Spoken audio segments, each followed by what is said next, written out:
Hello guys, welcome to my YouTube channel, and today I'm about to On give you behalf of the information General about Assembly, I president. have the Our honor to president welcome His visited Excellency Julius the Maada Bio, World President of the Program Republic in of Sierra United Leone, and States, to invite and him to these address are the the Assembly. speech he gave to the nation, and also he gave a thanks to one of the presidents of the assembly known as Dennis Francis, and all other members that we are present on that platform.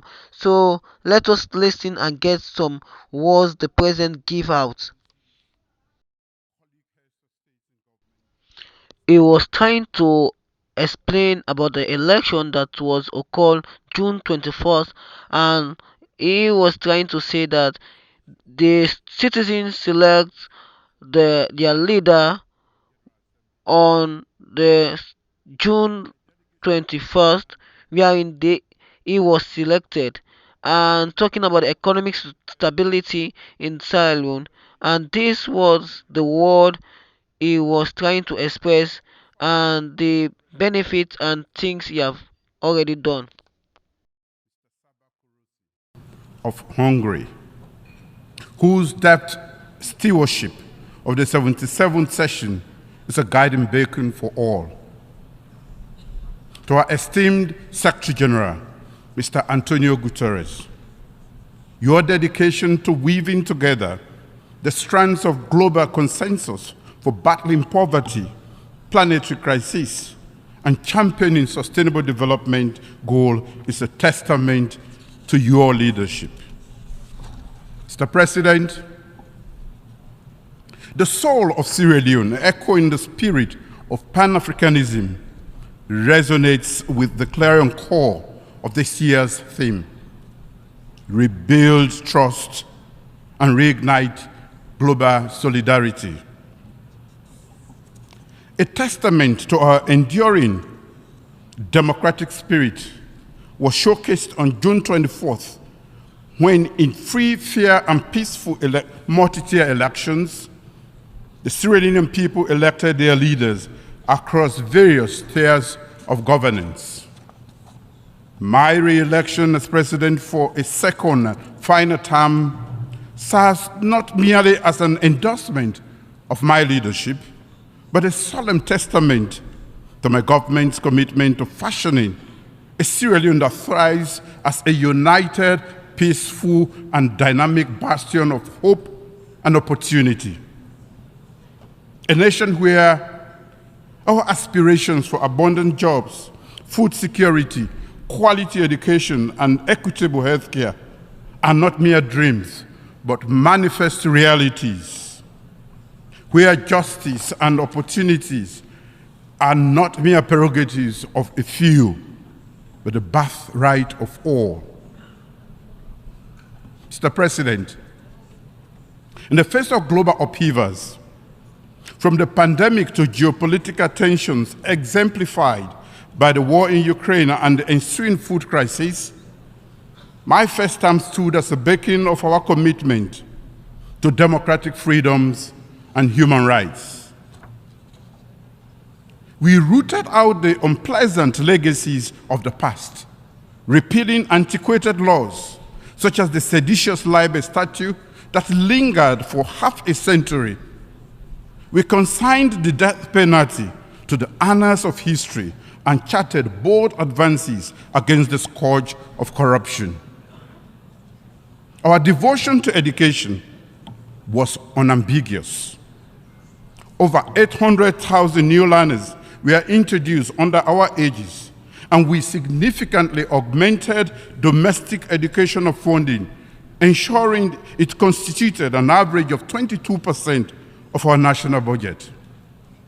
We champion an ethos of radical inclusion, providing unfettered and tuition-free access to quality primary and secondary school education for all.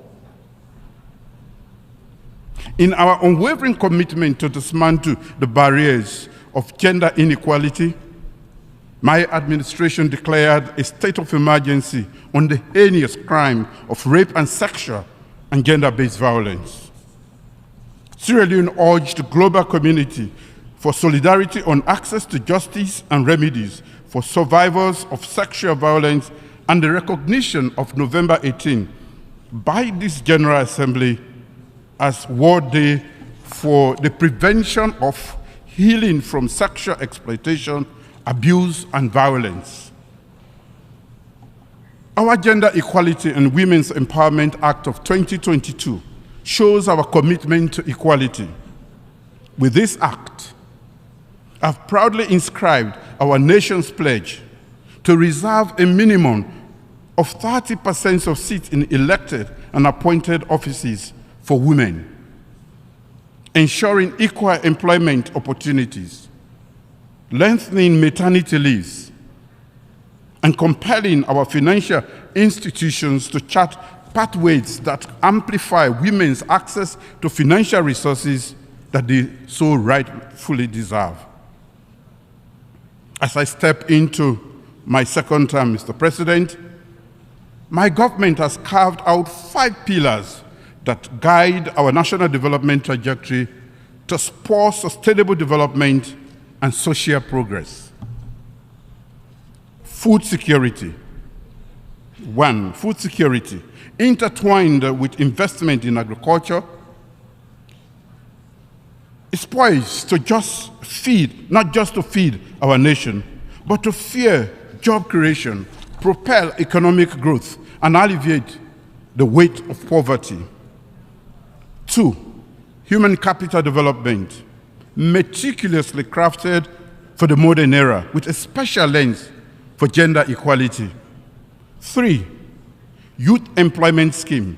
This promises our younger generation that their energy, passion, and ambition will find fertile ground in Sierra Leone.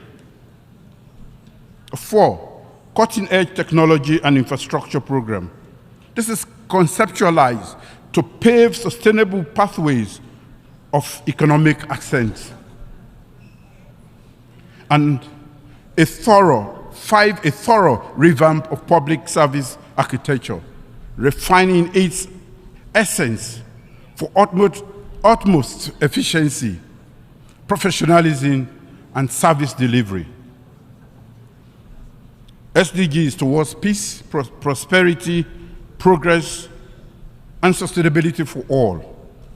Mr. President, 78 years ago, the United Nations was born from the profound understanding that peace, development, and human rights are inextricably intertwined. Each element nourishes the other, creating an equilibrium essential for global harmony.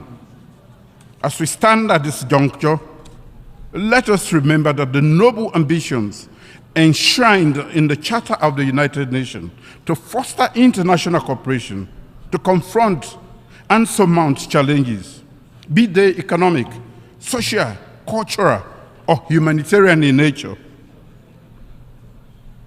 It is in unity and shared purpose that the promise of a brighter, just, and peaceful world is realized. The resonant theme of this General Assembly, therefore, opens a horizon of possibilities, beckoning us to harmoniously forge ahead in the shared pursuit of accelerating actions on the 2030 Agenda and its sustainable development goals towards peace, prosperity, progress, and enduring sustainability for all. Our world faces formidable challenges: widespread poverty, persistent hunger, the looming shadow of climate change, and the unsettling presence of sustained and emerging conflicts.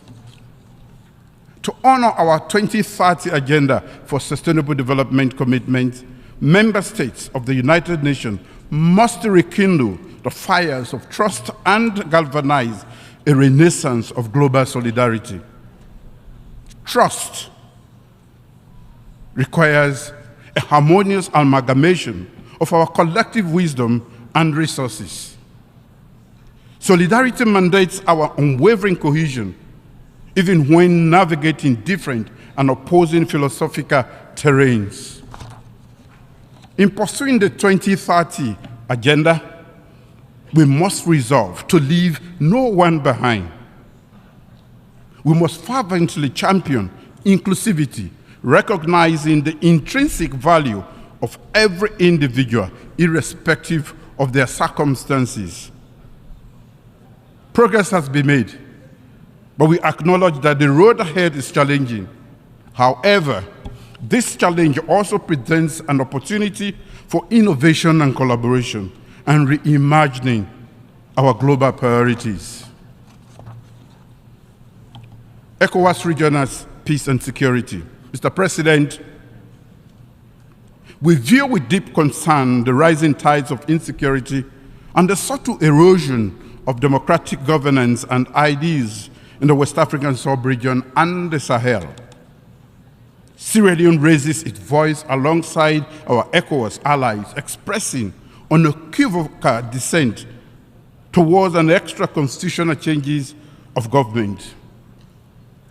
Such challenges to the very bedrock of our democracy threaten the stability of individual nations and the fabric of our collective African identity.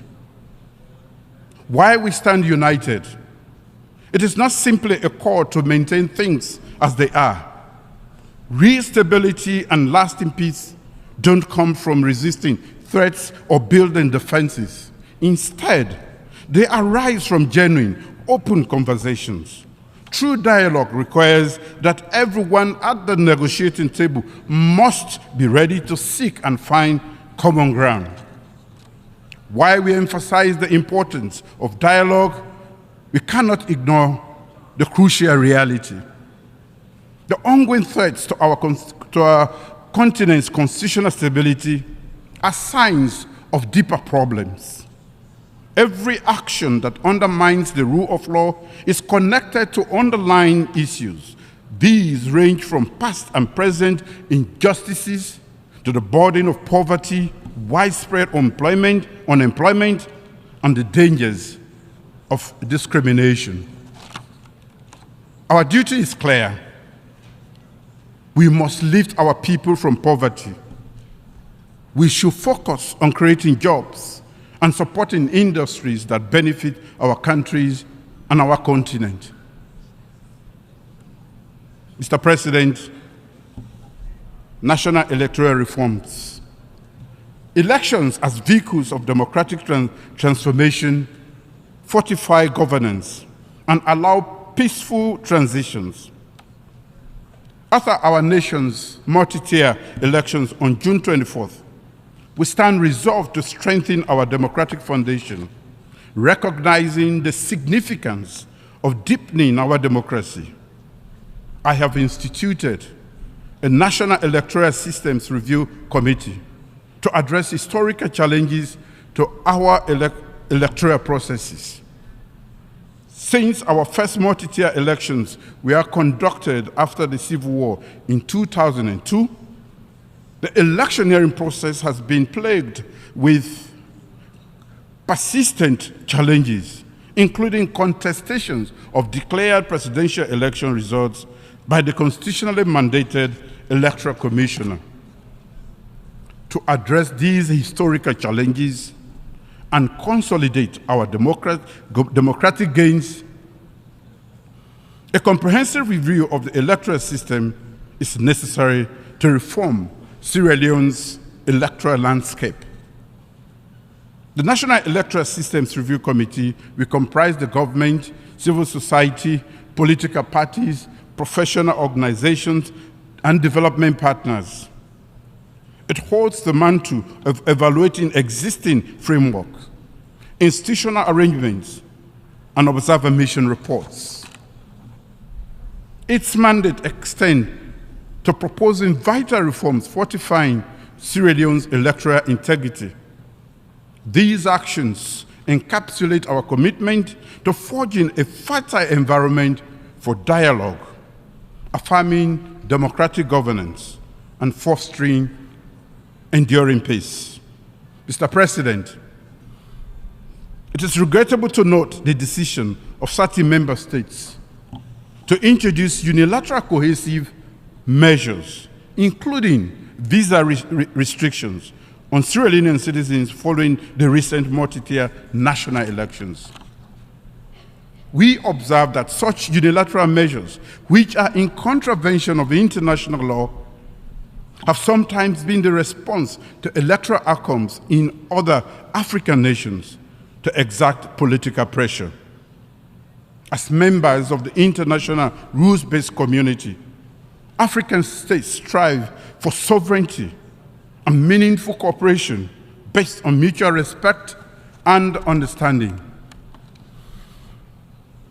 In democratic processes, every democracy faces unique challenges. However, the essence of sovereignty, as contained in the UN Charter, is the ability of member states to address and resolve internal matters independently and without external pressure. In our engagement on the international stage, we hope for understanding and mutual respect, especially on important issues like national elections. Constructive dialogue and open channels of communication should be the pillars of our global interaction and not punitive, unilateral, cohesive measures that do not further the entrenchment of democracy, but instead strain relations between nations. Sierra Leone remains steadfast in its commitment to free, fair, and credible elections alongside our dedication to the rule of law. We believe that democratic progress is a journey, and its pace varies from one nation to another. We respect the individual paths countries have taken in their quest for democracy and anticipate the same level of understanding and respect for ours. We aspire to nurture relationships rooted in solidarity, cooperation, and mutual respect, all directed towards a shared global future. United Nations Security tenure. As Sierra Leone takes its non-permanent seat at the United Nations Security for the 2024-2025 term after a hiatus of 53 years, we are deeply aware of our shared duty to uphold international peace and security. The profound nexus between peace, development, and human rights will be the beacon guiding our priorities. We stand poised, resolute, and committed to forging a world where these ideas are not mere aspirations, but enduring realities for all. Sierra Leone fully subscribes to the ideas of multilateralism as a tool for global peace and security. Our vision is to serve as the vital conduit linking ECOWAS community of the West African states, the African Union, and the nations in focus with the Security Council. As we yearn for tranquility and justice, we pledge our commitment to collaborate with the 5 permanent members of the Security Council, and as part of the 10 elected members and the 3 African representatives. Reform of the UN Security Council. Mr. President, Sierra Leone recognizes the pressing issue of Security Council's legitimacy, equitable representation, and transparency. In a world reshaped by geopolitical realities, true global peace and security hinge on reforms and the rejuvenation of United Nations Security Council and the UN General Assembly.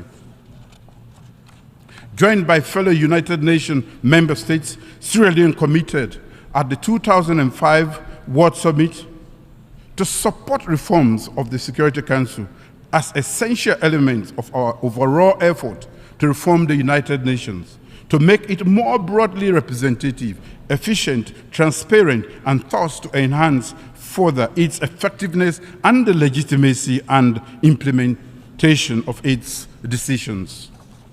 While the discourse has seen forward movement, the historical injustices endured by the African continent remain unresolved at the intergovernmental negotiations. Africa, glaringly, stands alone as the only region without permanent representation within the Security Council and is conspicuously unrepresented in its non-permanent category. The United Nations security remains trapped in the era of 1945, when much of Africa was still in the regrettable grip of colonialism. We must not allow this colonial ethos to persist 3/4 of a century later. Africa demands for 2 permanent seats, complete with commensurate rights, including the veto, is maintained, if maintained, and 5 non-permanent seats are issues of equity, justice, and our right to have an equal say in the decision-making on issues that affect the African region. Our conviction is steadfast. Security Council reform should squarely confront these long-standing inequity and imbalance, addressing Africa's unique circumstances. As the coordinator of the African Committee of 10 Heads of State and Government on the reform of the United Nations Security Council, Sierra Leone will continue to advocate and garner support among member states and other interest groups for the common African position as enshrined in the Eswini Consensus and SADC Declaration. We will also envisage infusing the working methods of the Council to instill transparency, accountability, democracy, and ultimately renewed legitimacy. Climate change. Mr. President, our collective pursuit of sustainable development confronts the triple planetary crises of pollution, climate change, and biodiversity loss. Despite contributing minimally to these crises, Sierra Leone remains intensely vulnerable to their repercussions, a reality compounded by our limited capacity to cope. Our National Adaptation Plan, launched in 2018 as an embodiment of our commitment,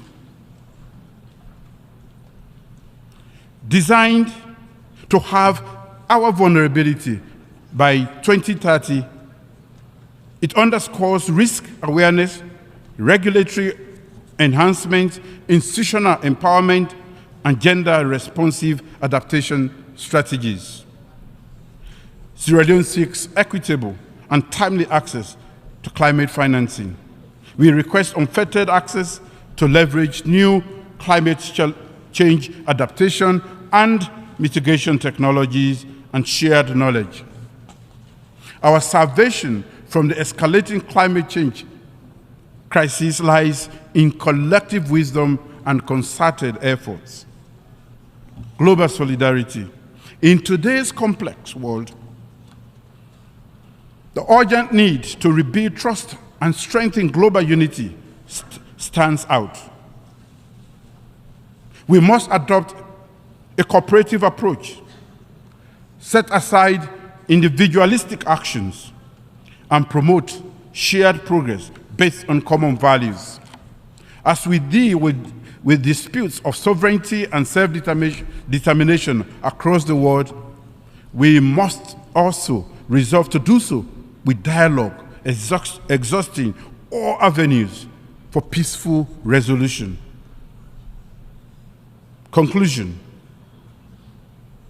In this evolving multipolar world, where conflicts ripple across borders and power dynamics are in flux, we must recognize our shared interests and intertwined destinies. The multifaceted crisis challenging our global community demands unified action, for our collective strength is determined by our most vulnerable segments. The voices we make today, the choices we make today, have far-reaching implications for tomorrow. We stand at a crossroads. One path takes us to mere rhetorical commitments to equity and solidarity, while the other beckons us to act with conviction, driven by profound belief in equity and justice, economic justice, social justice, political justice. Let us choose wisely, for the fate of generations to come hinges on the decisions we make now. Thank you.